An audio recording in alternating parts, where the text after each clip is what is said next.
అన్ని రకాల వస్త్రాలపై up to 70% discount. Cinema మీద ఎక్స్పెక్టేషను దీని తాలూకు రేంజ్ ఎలా ఉన్నప్పటికీ రిలీజ్ అనేటువంటిది number of times post phone అవటం అనేటువంటిది టాక్ అయిందండి. అవును. దాని గురించి మీరు ఇచ్చేటువంటి వివరణ మీకు సాటిస్ఫై అవుతుంది, కానీ ఫ్యాన్స్ని ఎంతవరకు సాటిస్ఫై చేయగలుగుతుంది? నెంబర్ ఆఫ్ టైమ్స్ ఒక సినిమా అందుట్లో పవన్ కళ్యాణ్ స్థాయి హీరో సినిమా ఇన్నిసార్లు పోస్ట్ పోన్ అవటం అనేటువంటి దానికి చెప్పే రీజన్స్ స్ట్రాంగ్గా ఉండాలి. దాన్ని మీరు ఎలా సపోర్ట్ చేసుకుంటారు? యాక్చువల్గా అంటే అండి, మీడియాలో చెప్పినట్టు 14 సార్లు 10 సార్లు అది విన్నప్పుడు నాకు బాధ వేస్తుంది, కోపం వస్తుంది. రియల్గా అఫీషియల్గా వేసింది 3 సార్లు, March 28th and May 9th and June 12th. So ఈ 3 సార్లు మేము అఫీషియల్గా డేట్ వేసాం. కానీ ఆ 2 సార్లు సీరియస్ అవ్వలేదు. జూన్ 12th దగ్గరకు వచ్చింది కాబట్టి ఆల్మోస్ట్గా పోస్ట్ పోన్ అవ్వడం అనేది రియల్గా నేను బాగా ఫీల్ అప్సెట్ అయ్యాను. అది ఎందుకు జరిగింది అంటే, నా లైఫ్లో ఇంతవరకు ఏ సినిమా డేట్ వేసి పోస్ట్ పోన్ అవ్వలేదు. ఎప్పుడైనా అందరికంటే నేను సినిమా రెడీ చేశాక డేట్ వేస్తాను ఎప్పుడైనా సరే.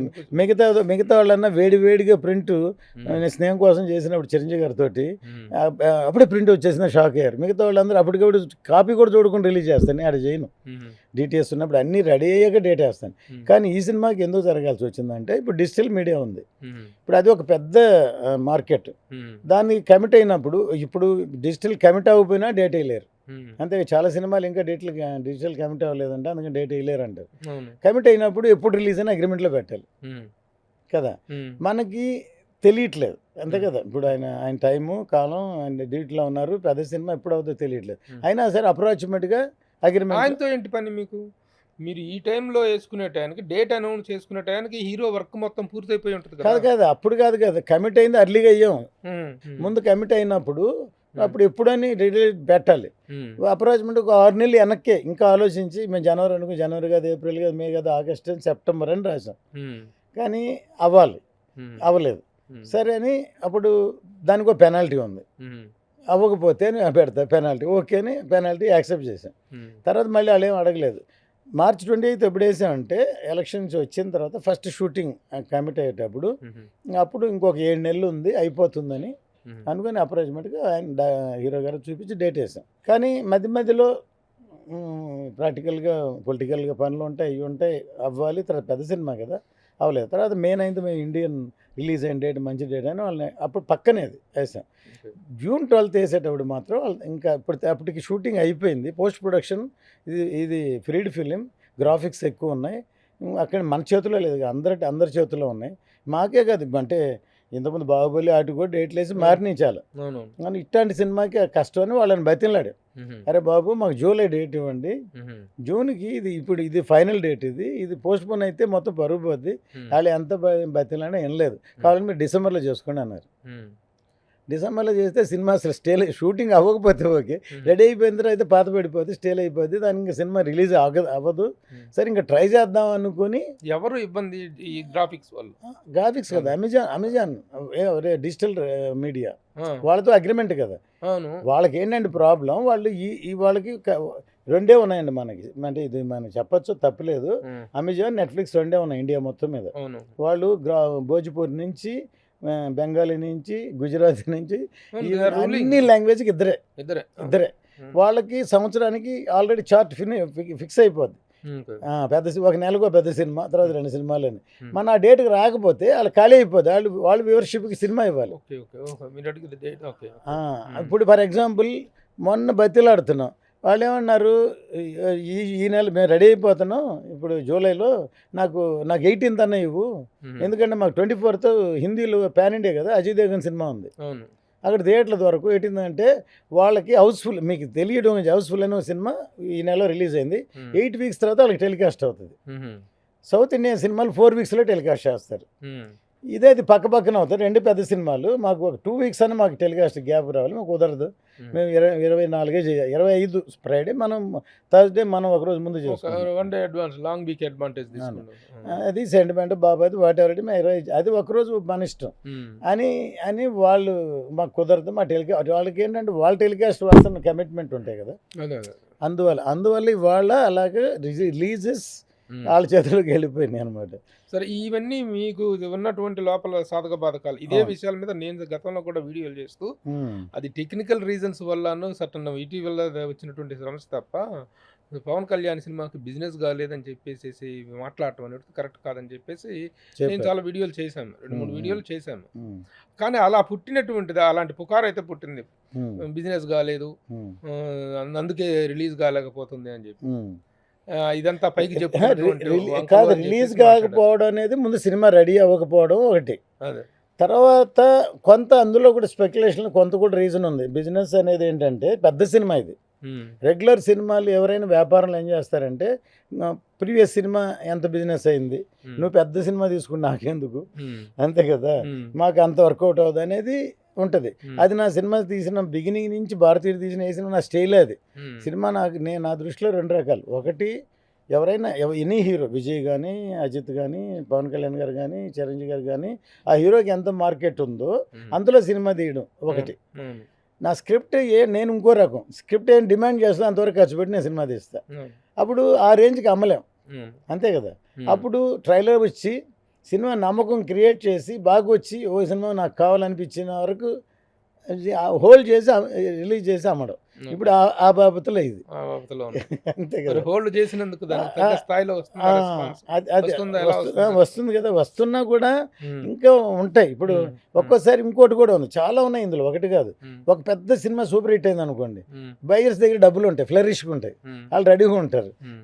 వర్షం 10 సినిమాలు ఫ్లాప్ అయింది, వాళ్ళు పెట్టిన డబ్బులని పోతాయి. ఉమ్, ఇప్పుడు డబ్బులు ఎక్కడి నుంచి రిటర్న్స్ వస్తాయి, పబ్లిక్ నుంచి కలెక్షన్ నుంచి వస్తాయి. ఉమ్, పెట్టినవి పోతూ ఉంటే ఉమ్, ఆల్రెడీ కట్టేశారు, రిటర్న్స్ లేవు, ఉమ్, ఖాళీ అవుతాయి. అప్పుడు స్లంప్లా ఉంటుంది ఓకే. ఇండస్ట్రీ.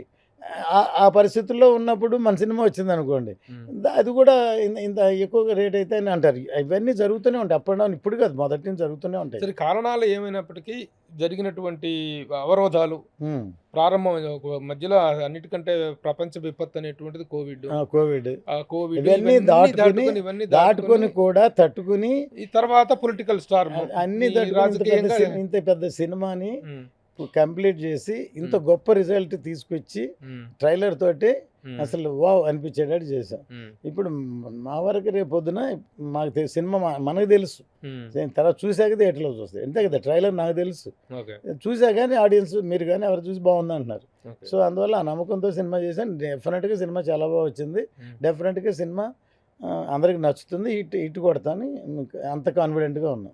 ఈ హిట్ కొడతంటే ఏ రేంజ్ హిట్ అయితే ఈ ఎకనామిక్స్ వర్కౌట్ అవుతాయి, ఈ ఫిగర్స్ వర్కౌట్ అవుతాయి అనేటువంటిది ఒకటి ఉందండి. మీరు ఏ రేంజ్ హిట్గా మీరు దీన్ని ఎక్స్పెక్ట్ చేస్తున్నారు? ఈ రోజున 1000 కోట్ల మార్కెట్ అనేటువంటిది 1000 అనేటువంటి ఫిగర్ చాలా కామన్ ఫిగర్. ఆ టార్గెట్ నేను ఎప్పుడు నంబర్లు ఎప్పుడు చెప్పాను లైఫ్లో. మీరు ఇప్పుడు ప్రీవియస్ అంతా వెనక్కి చూడండి, బడ్జెట్ ఎంత అయిందో చెప్పాను, ఎంత కలెక్ట్ చేసానో చెప్పాను. మన సినిమా చేస్తే సినిమా మాట్లాడితే సక్సెస్ అంతే. ప్రతి వాళ్ళు నేను ఇంత పెట్టాను, అన్ని కోట్లు అయింది, అందుకు మామూలు కూడా సార్ ఎంత. నేను అసలు అది చూస్తే నేను ఇట్లాంటి సినిమాలు తీయలేను. అది కాదు సార్, ఒకప్పుడు సినిమాకి parameter 100 days, silver Jubilee, golden Jubilee, అది ఓకే, డైమండ్ జూబ్లీ, ఇవి 100 అప్పుడు సినిమా సక్సెస్ పారామీటర్. దానికి కూడా నేను ఒకసారి ఇప్పుడు కోట్లు, 100 crores club, 200 crores club, 1000 crores club, ఇవన్నీ ఈ దీంట్లో ఏ క్లబ్ లోకి చేరుతుందని ఆ క్లబ్బులు అనేది కూడా నేను ఎప్పుడు అనుకోలేదు. క్లబ్లు వచ్చినా కూడా మన సినిమాని ఆడియన్స్ లైక్ చేస్తే, ఇప్పుడు ఫస్ట్ షోలోనే చరిత్ర రాసే. ఒకప్పుడు గుడిపూడి శ్రీహరి గారు సితారాలో 1 week తర్వాత రివ్యూ రాసేవాళ్ళు. ఇవాళ ఒక షో అవ్వకముందు, ఇక్కడ పడకముందే ఫారిన్లో షో పడి ఫస్ట్ 1 star 2 star 3 stars ఇచ్చేస్తున్నారు. దాన్ని నమ్మేవాళ్ళు చాలామంది ఉంటున్నారు. సినిమా నిజంగా బాగున్నా కూడా అరే ఇది బాగాలేదురా, మనం టైం వేస్ట్ అనుకునే పరిస్థితిలో ఉంటున్నారు. సో అందువల్ల ఇవాళ అన్నీ మారిపోతూ ఉన్నాయి. దాన్ని ఆ కాలమానంతో మనం ట్రావెల్ చేస్తున్నాం. కానీ నిజం ఏంటంటే ఇప్పుడు అందరూ, నేను చెప్పదలుచుకుంది అందరికంటే, అందరూ మీడియాలోనే ఉంటున్నాం. మీరు దీన్ని రాసి దాని మీద వ్యూవర్షిప్ చూస్తున్నారు. కానీ వీలైనంత వరకు డ్యామేజ్ చేయకుండా అందరం పాజిటివ్ అప్రోచ్లో వెళ్తేనే ఇండస్ట్రీ నిలబడుతుంది, అంతే కదా. ఇప్పుడు పవన్ కళ్యాణ్ గారు, మీరు ఈ సినిమా స్టార్ట్ చేసేటప్పటికి పవన్ కళ్యాణ్ గారి ఈ సినిమాలో పరిస్థితి, వారి సక్సెస్ రేషియో, తర్వాత పొలిటికల్గా చాలా దారుణమైనటువంటి పరిస్థితి, పొత్తుల విషయంలో కూడాను ఎలాంటి ఇది లేనటువంటి ఒక నిస్సహాయ స్థితిలోనే ఉన్నాను ఆయన. కానీ వన్స్ ఎలక్షన్ రిజల్ట్స్ వచ్చిన తర్వాత ఆంధీ అన్నారు దేశ ప్రధాని, పవన్ కళ్యాణ్ నహీ హై, ఏ ఆంధీ హై అన్నారు. ఆ స్థాయికి ఆయన పొలిటికల్ ఇది హైప్ వచ్చింది. ఆ హైప్ అనేటువంటిది హరిహర వీరమల్లుకి ఏ మేరకు ప్లస్ అవుతుందని మీరు అనుకుంటున్నారు? హరిహర వీరమల్లుకి ప్లస్ అవడం కాదు, ఉమ్. హరిహర వీరమల్లు ఆయన స్థాయిని నిలబెడుతుంది. ఎందుకంటే ఈ సినిమాలో డైలాగ్ కూడా ఆంది వచ్చేసింది అని ఆంధీ వచ్చేస్తుంది. వచ్చేసింది డైలాగ్ ఉంది. అంటే ఆయన పవర్కి తగ్గట్టు సినిమా ఉంది. అది ఇప్పుడు ఆయన స్థాయికి తగ్గట్టు సినిమా ఉంది. సో అందువల్ల పైగా ఇది ఈ నార్త్ ఇండియాలో కూడా సినిమా సక్సెస్ అయింది అనుకోండి, అప్పుడేముంది గుర్తింపు పెరుగుతుంది కదా ఆటోమేటిక్గా. ఇప్పుడు ఆయనకున్న హోదాని దీని స్టేటస్ పెంచే సినిమా ఇది, తగ్గే సినిమా కాదు. ఆ దృష్టిలో పెట్టుకుని ఆంధీ అనే పదం వాడారా ప్రధాని అన్నదాన్ని? అట్లా మోడీ గారు యాక్చువల్గా అన్నదాన్ని? తెలుగులో ఒక క్లైమాక్స్లో ఒక తుఫాన్ లాంటిది అలాంటి ఉంటుంది. తుఫాన్ వచ్చేసింది, ఆయన అంటున్నాడో ప్రకృతి అంటున్నాడో తెలియదు, ఆయనకు వర్తిస్తుంది. అది హిందీలో వచ్చేలోకి ఆందీని అవుతుంది. హిందీలోకి వచ్చినప్పుడు గాంధీ అంది, తెలుగు ట్రైలర్లో కూడా ఆంధీ వచ్చింది అతను ఎవరు మాట్లాడిన వ్యక్తి ముస్లిం, ముస్లిం ఔరంగజేబ్ కాదు. ఆ క్యారెక్టర్ తో అనిపించారు. మొత్తానికి ఆ పదాన్ని అయితే చక్కగా వాడారు. వాడు సందర్భానికి సూట్ అయింది. ఏంటంటే మీరు చావా చూసారు కదా, చావాలో ఆడి ఈగో యాగని సార్, ఆడికి అసలు భయం లేదు సార్. అంటే వాడు ఏమి దేనికి వణగట్లేదు అంటే వాడు ఒంటి మీద అంత ఉప్పు రాయండి అంటాడు. వాడు లేకపోతే ఆడి అసలు దానికి కూడా భయపడ్డాడు, కళ్ళు పీకండి అంటాడు కదా. అట్లాగూ ఆ ఔరంగజేబ్ ఒక యాగని పవర్ ఉంటుంది కదా.